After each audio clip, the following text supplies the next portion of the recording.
Hello friends, healthy ரெசிபீஸில் இன்றைக்கி நம்ம பார்க்க போகிறது கருவேப்பிலை சட்னி. கருவேப்பிலையில் ஏராளமான மருத்துவ குணங்கள் இருக்குது. அது கண்ணுக்கு முடி வளர்கிறதுக்கெலாம் ரொம்பவே ஹெல்ப்ஃபுல்லாக இருக்கும். கருவேப்பிலையில் நிறைய அழுக்கு இருக்கிறதுனால அதை ஒரு 2 to 3 டைம்ஸ் நல்லா கழுவி எடுத்து வச்சுக்கோங்க. அதுக்கப்புறமா ஒரு பாத்திரத்தில் 1 டேபிள் ஸ்பூன் எண்ணெய் விட்டு ஒரு பெரிய வெங்காயம், ஒரு சின்ன சைஸ் தக்காளி, காரத்துக்கு தேவையான சிவப்பு மிளகாய் சேர்த்து நல்லா வதக்கிடுங்க. அது எல்லாம் நல்லா வதங்கினதுக்கப்புறமா 1/2 டேபிள் ஸ்பூன் மஞ்சள் தூள், ஒரு கையளவு கருவேப்பிலை, கழுவி எடுத்த கருவேப்பிலை சேர்த்து வதக்குங்க. ரொம்ப வதக்க வேண்டாம், ஒரு 30 செகண்ட்ஸ் மட்டும் வதக்குனா போதும். அதுக்கப்புறம் அதை ஆற வச்சுட்டு அதில் 2 டேபிள் ஸ்பூன் கட் பண்ண தேங்காய் துண்டுகள், தேவையான உப்பு சேர்த்து அரைச்சி எடுத்துருங்க.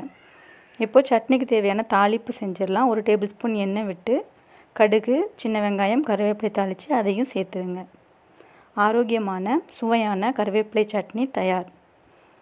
செஞ்சு பார்த்துட்டு உங்களுடைய கமெண்ட் ஷேர் பண்ணுங்கள். சேனலை மறக்காமல் சப்ஸ்கிரைப் பண்ணுங்கள். தேங்க்யூ.